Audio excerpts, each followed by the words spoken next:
powerful, melahirkan mukjizat dan keajaiban adalah at-thiqah billah. Harus percaya sama Allah.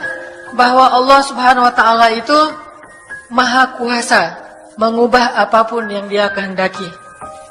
Apa yang Allah ingin pasti terjadi. Wa man lam yasha lam yakun. Kalau Allah nggak pengen, nggak akan terjadi. Sehingga kalau kita ingin menangkap hatinya, mendapatkan hatinya, maka mintalah kepada pemilik hati itu, bukan kepada orang yang sedang diamanahi hati itu. Dia sendiri nggak berkuasa. Hatilah yang menentukan anggota tubuh kita. Sampai kita sendiri nggak berkuasa untuk memerintahkan hati kita. Maka jangan minta kepada si orang yang membawa hati, tapi mintalah kepada pemilik hati, yaitu Allah Subhanahu wa taala. Ya muqallibal qulub, wahai yang membolak-balikan hati, balikanlah hati dia agar mencintai saya karena Allah dapati kamu dalam keadaan kekurangan, karena Allah cukupkan. Dan itu lebih keren loh kalau dicukupkan daripada dikayakan. Karena ada yang dikayakan hartanya tapi tidak diberikan kecukupan batin, tetap aja dia merasa kurang.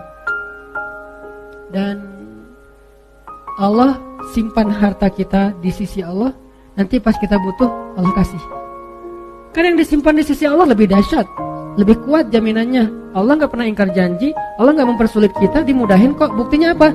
Yuridullahu bikumul yusra wala yuridu bikumul usra. Allah pengen memudahkan kalian, gak pengen nyusahin kalian. Dan kalau transaksi dengan Allah itu jauh lebih banyak untungnya daripada dengan makhluk. Karena Allah ghaniyun, maha kaya, gak akan kekurangan harta Allah. Sehingga tinggal gini doang. Kalau kita pede kayak gini, lihat nanti keajaiban banyak banget dalam hidup kita. Allah itu Sami, dengar curhat banget lah.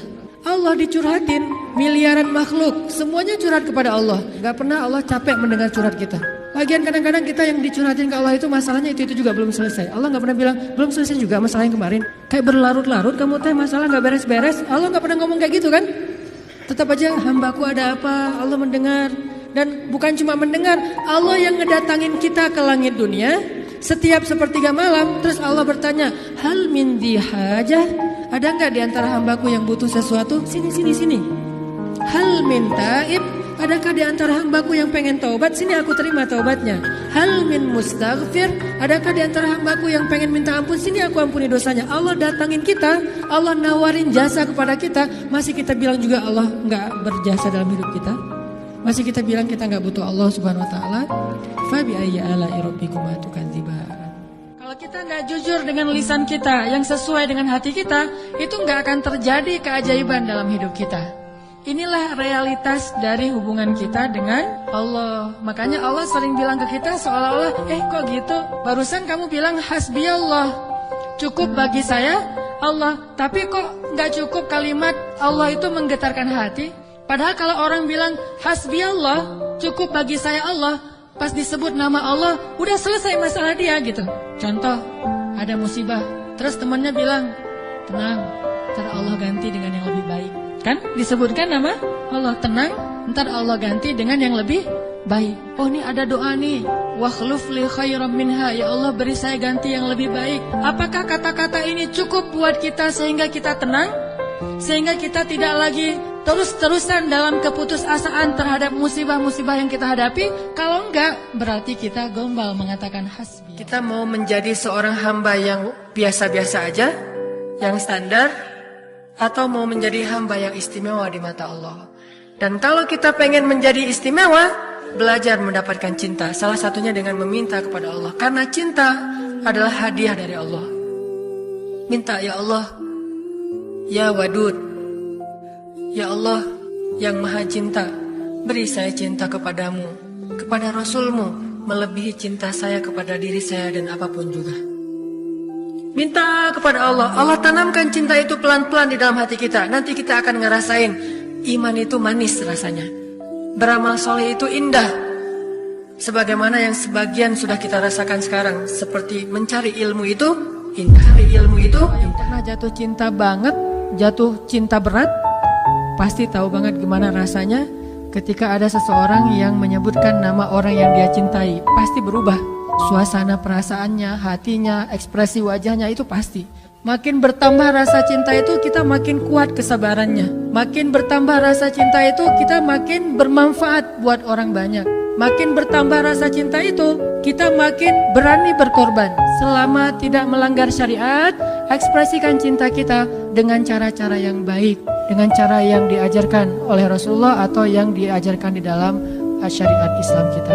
Ada yang lebih layak kita habis-habisan dalam urusan perasaan dan cinta kecuali Allah dan Rasulullah. Kemudian yang lain itu pun karena Allah dan Rasul. Sampai Nabi mengatakan, tidaklah beriman seseorang di antara kalian sampai dia mencintai aku melebihi cintanya terhadap dirinya sendiri. May yuridillahu bihi khairan, siapa yang Allah pengen kasih hadiah, siapa yang Allah pengen kasih kejutan, siapa yang Allah pengen kasih pertolongan, siapa yang Allah pengen kasih kebaikan, yusib min, Allah akan uji dia dulu. Ini sunnatullah. Sehingga kalau kita lagi diuji, yang kita lihat jangan ujiannya, apa setelah itu. Gimana ngelihatnya Ustaz, gak kelihatan? Dengan mata hati. Istafti qalbak, tanya kepada hatimu, kelihatan gak? Dengan mata hati. Gimana ngelihat dengan mata hati? Dengan iman, saya percaya Allah pasti ngasih kebaikan setelah ini. Orang Allah sendiri yang ngomong, gak ada satu huruf pun di Al-Quran yang salah. Apalagi satu ayat, apalagi dua ayat. Fa inna ma'al usri yusra, ditegesin lagi. Inna ma'al usri yusra. Tapi usr dulu, baru yusr. Dikasih kesusahan sedikit, dikasih kemudahan yang lain. Orang yang dadanya sempit, satu kesalahan orang aja udah bikin dia nyesek. Tapi kalau dadanya lapang, kesalahan-kesalahan orang itu gak bikin dia nyesek karena masih lapang. Berlapang dada dengan kesalahan orang lain kepada kita. Sehingga kita gak gampang nyesek. Kita gak gampang stres. Kita gak gampang nyimpen. Gak gampang sakit punggung kita. Kayak gitu Allah bilang, alam nasyrah laka sadrak.